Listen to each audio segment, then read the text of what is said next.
John MacArthur, Escravos de Cristo, vídeo 1 de 2.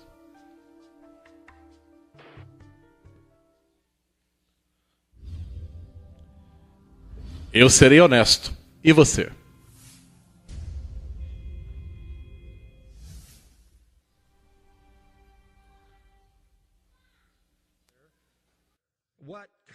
O que constitui escravidão?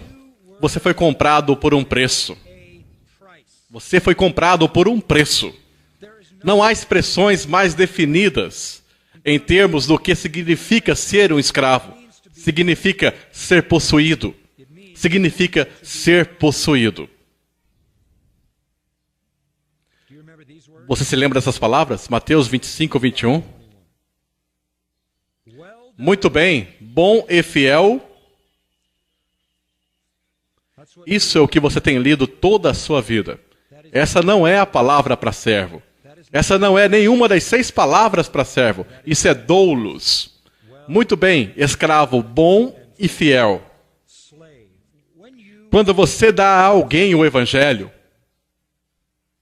você está dizendo a ele: gostaria de convidá-lo a tornar-se um escravo de Jesus Cristo.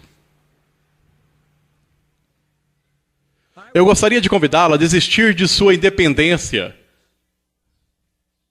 desistir de sua liberdade. Submeta-se a uma vontade alheia. Abandone todos os seus direitos. Seja possuído e controlado pelo Senhor. Isso é realmente o Evangelho. Nós estamos convidando as pessoas a serem escravas. Não escuto muito essa conversa sobre escravo hoje em dia. E você?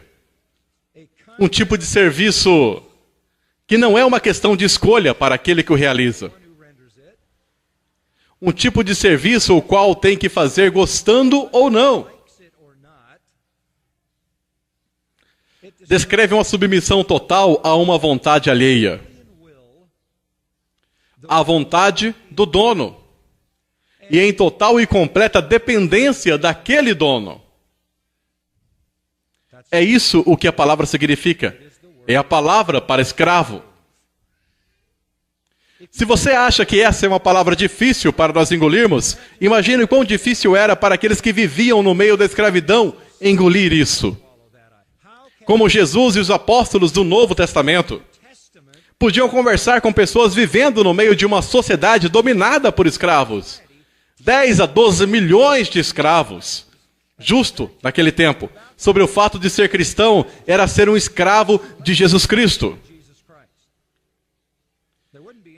Não haveria nenhuma ideia distante, obscura do que isso significava. Eles saberiam exatamente o que isso significava. Precisamente o que isso significava. Deixe-me falar um pouco sobre os escravos no mundo greco-romano. Eles não tinham liberdade, eles não tinham direito, eles não tinham possessão de nada. Eles não tinham recursos legais nos tribunais. Eles não podiam testemunhar num caso legal. Eles não tinham cidadania. Eles não tinham nenhuma possibilidade de fazer o que eles queriam fazer. Eles não eram consultados. Diga aí, senhor escravo, o que você gostaria de fazer para ser satisfeito? Eles não foram consultados. O que você pensa sobre isso? Você pode sonhar seu sonho para que o seu mestre possa satisfazê-lo? Bizarro. Eles não tinham nenhuma chance de nada, eles não possuíam nada, eles não podiam ser cidadãos e eles não podiam ser parte do exército, as forças armadas. Eles eram totalmente dependentes de quem quer que os possuísse. Não significa que eles não tinham alguns benefícios. Eles tinham providências, cuidados, eram protegidos. Em muitos casos, eram tratados amavelmente, compassivamente, amados nas famílias. Então a ideia de chegar naquele mundo e anunciar às pessoas que você deveria se converter em um escravo de Jesus Cristo era só outra maneira de apresentar a mensagem para fazê-la impossível de acreditar. Ninguém vai se preparar para se tornar um escravo de alguém. Vocês são chamados para serem escravos. A diferença entre um escravo e um servo é óbvia. Óbvia. Servos foram contratados para trabalhar por salários. Servos foram contratados para trabalhar por salários. E eles podiam renunciar. Eles eram pagos com salários por um trabalho. Escravos eram possuídos. E eles não podiam renunciar.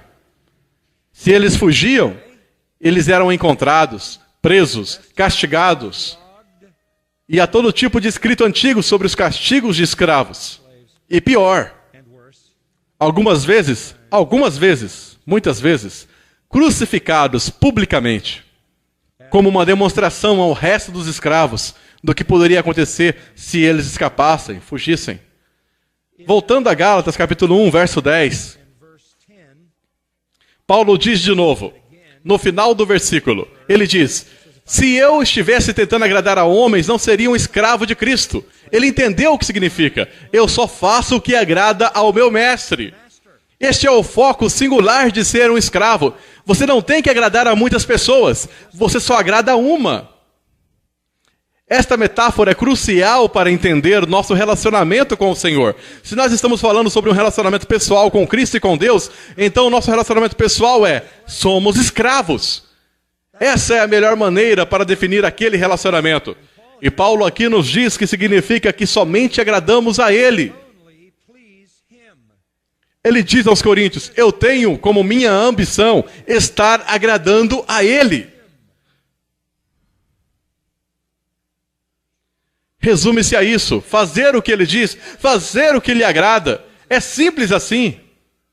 Isso é o que um escravo fazia. Realmente apenas duas possibilidades, onde havia uma ordem direta e você obedecia, e onde não houvesse uma ordem direta, você encontrava um jeito de fazer que você sabia que agradaria seu mestre. Você lhe obedeceu e você o agradou. Ele diz essas palavras familiares: ei, agora, vós dizeis, hoje ou amanhã iremos a tal cidade, lá passaremos um ano, negociaremos e ganharemos. No entanto, não sabeis o que sucederá amanhã. Sois um vapor que aparece por um pouco e logo depois se vai. Em lugar disso dizemos: se o Senhor quiser, viveremos e faremos isto ou aquilo. Isso é linguagem de escravo. É isso que significa ser sujeito a uma vontade alheia. Eles eram escravos do passado, eles serão escravos do futuro. Agora nós somos seus escravos. Quem está sendo ensinado pelo livro do Apocalipse que estas coisas passarão? Nós nunca deixaremos de ser escravos. Nunca. Servos podiam ser contratados e renunciar. Um escravo era possuído. Isso significa possessão exclusiva, porque ele foi comprado por um preço. Isso parece com conversa do Novo Testamento? 2. Utilidade e obediência completa e constante. Utilidade e obediência completa e constante.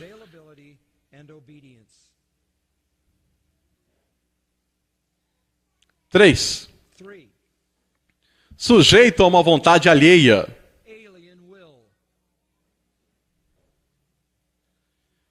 Nenhum homem pode ser escravo de dois mestres, certo? Impossível.